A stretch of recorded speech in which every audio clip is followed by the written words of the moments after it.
eye of a flaming light shines the whole world into being. Isn't it curious how anything can appear at all? How there's a phenomenal experience arising? We could just reduce it to simply brain activity. But if we're being honest, no one has fully worked out how brain activity could create a phenomenal experience. We have an incomplete understanding of that. And so I'm getting into the hard problem of consciousness a bit here. But I'm not going to focus so much on the how, because that could sort of become a philosophical cul-de-sac. We don't quite have enough physical evidence to fully explain the how. But I will be focusing on what is already when we pay full attention to this phenomenal experience and the nature of it. It's sort of like watching a movie. There's the appearance of everything, not just visual, but sight, sound, taste, touch, thoughts, feelings. All of it arises as if it's a very advanced movie that's playing. And so there's the appearance of everything. And it seems as though there's someone behind the experience that is aware of the experience. That's how it seems. That's how most of humanity takes it to be. We live as if there's a separate someone somewhere behind the experience who can say that this is happening to me, or I am aware of this. But when we're fully honest, that's not an obvious part of what is. When we really look, we don't find that separate someone who knows the experience. It's an additional story. And that story about a someone who's behind the experience is just more experience. It's more phenomena appearing. To say that I am me and I'm somewhere behind the experience, that's a thought. And so you could say that the body is having an experience, but if you pay closer attention, the body itself is also more content of experience. You can look down and experience the body. There's some prior awareness to the experience of a body navigating a world. And so you can't be the body if the body is the experience, and there's a prior awareness to the experience that is aware of the experience coming and going and changing. There is some fundamental beingness or isness which doesn't change or come and go as the content of experience changes. So let's peer into that isness, which permeates all phenomenal experiences. Obviously, we can't objectify it, because then it would just become another aspect of experience.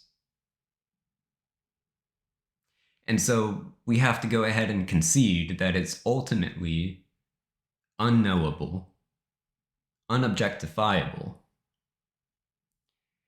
And so we have to give up the aim to try to F the ineffable. But what we can do is we can see how close we can get. We can make a game out of it for fun. It's almost as if, let's say for some stupid reason, you had a hammer and a nail with magnetic repulsion. And it was a really strong repulsion. And so you could never hammer the nail because the repulsion is so strong, it just moves the hammer away from it when you try to swing it towards the nail. But you can make a game out of seeing how close you could get to hammering the nail. It's impossible to get it, but how close can you get? So that's what we're trying to do here when it comes to investigating this prior unknowable isness of being.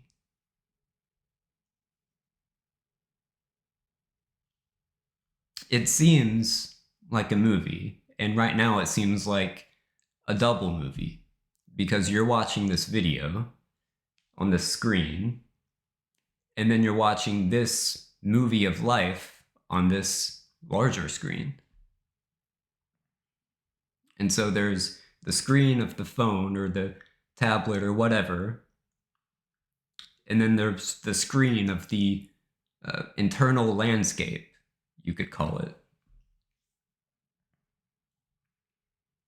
And this prior isness seems to be somewhere behind or within that which is objectifiable, that which seems to be projected externally. There appears to be an internal and an external. We call our thoughts the internal world. But where is the distance really? If the external world is an appearance of the mind, essentially, your body is rendering sensory data to interpret an experience, and it's the appearance of the mind. So if the external world is the appearance of the mind, and your thoughts and imaginations are the appearance of the mind, where is the distance? How is there an internal and an external to that? And when we look for the I, the center of experience, where is the distance again? If no such being or individual is to be found, how can we say that there's anything deeper? So I think internal and external, it's just evocative language. But when you try to speak it more literally, there isn't an inner or an outer.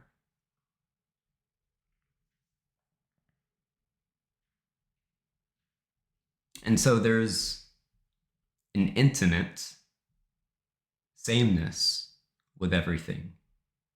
There's not, at least there's not to be found, a separate center of experience that's at some distance from the experience. There's that which arises, and mysteriously, an awareness of that which arises.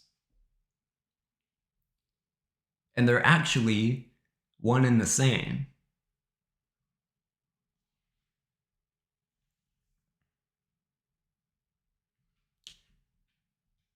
So you could say that everything is the appearance of, or the reflection of, that prior awareness.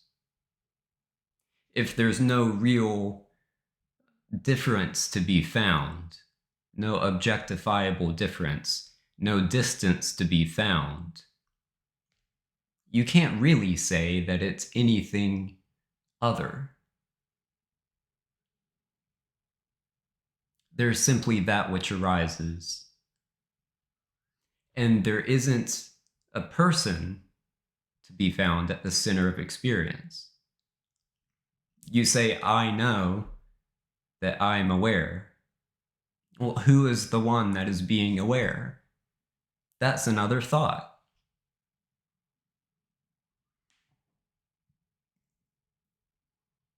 Does it require any effort to be aware? To just be aware in general, not of anything in particular. But generally speaking, does it feel like it requires any effort at all to just be aware? It seems like the easiest, most automatic thing.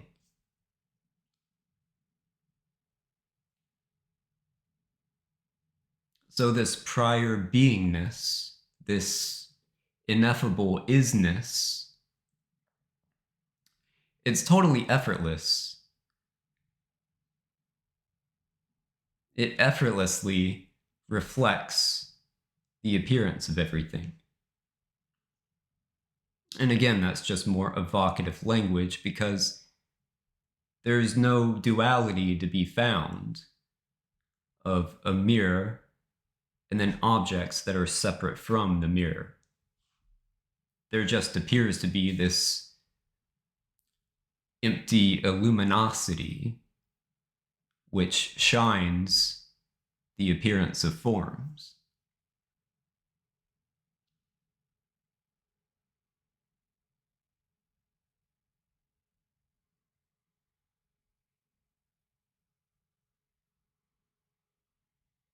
And when you can fixate your attention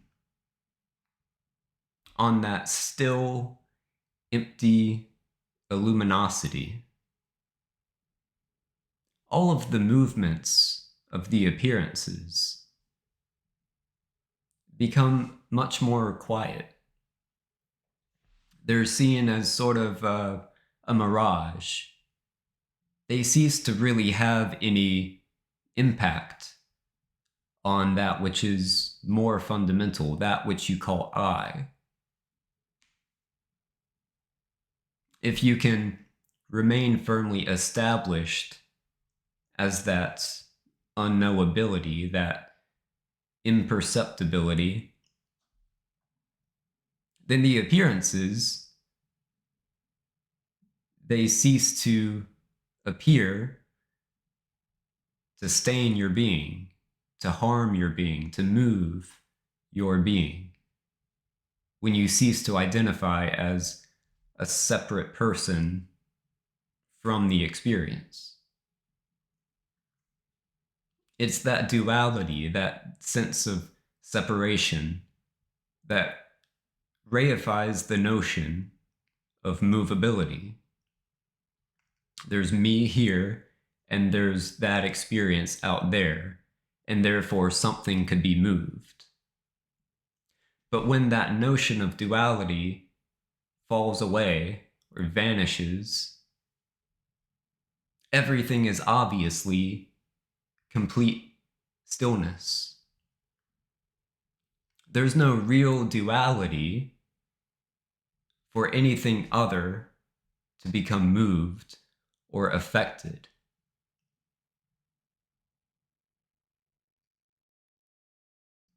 It's like the forms that appear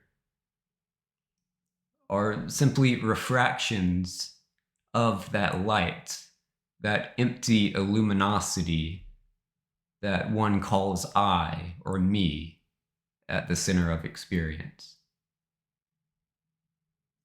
Everything that appears is that light of knowingness or that light of isness. Everything is a refraction of that. We could say that the mind is like a prism which refracts the light and creates the appearance of all of these forms. And so there aren't other lights, and the shadows that appear, they're not really things themselves. They're simply the absence of light, which creates a sort of appearance of duality, which is the birth of forms. And so it's not that there's a real duality, because the darkness isn't a thing to add to the light to make it two. It's just absence. There's only the light. There's nothing additional to the light.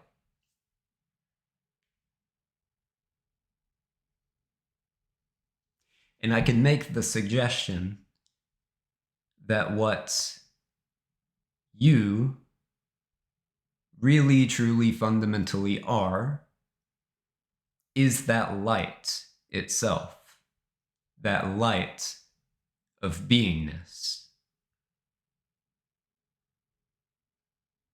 Everything that appears, including thoughts such as I am so-and-so, all of those appearances rely on this prior light of beingness. It seems to be more fundamental than any particular appearance that you could objectify.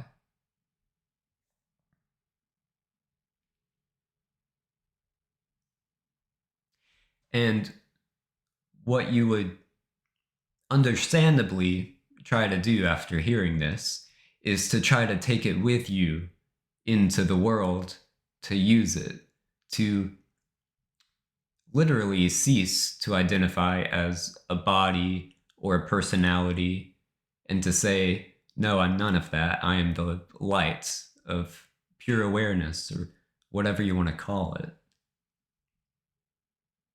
But none of that's necessary. Because, again, it's ultimately not objectifiable. And so if it's not an object, it can't be used for anything. There's no way to make it practical. So this clear seeing, or this recognition of that pure light, it's sort of like a silent recognition that just stays in the heart center.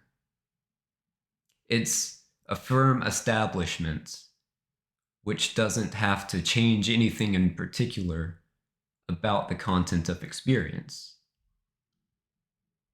Because whether you're identifying outwardly as a body or as this light, both of those are equally just appearances of the light. It's equally both of those. So one isn't better or worse than the other. There is no absolute should or shouldn't in that sense.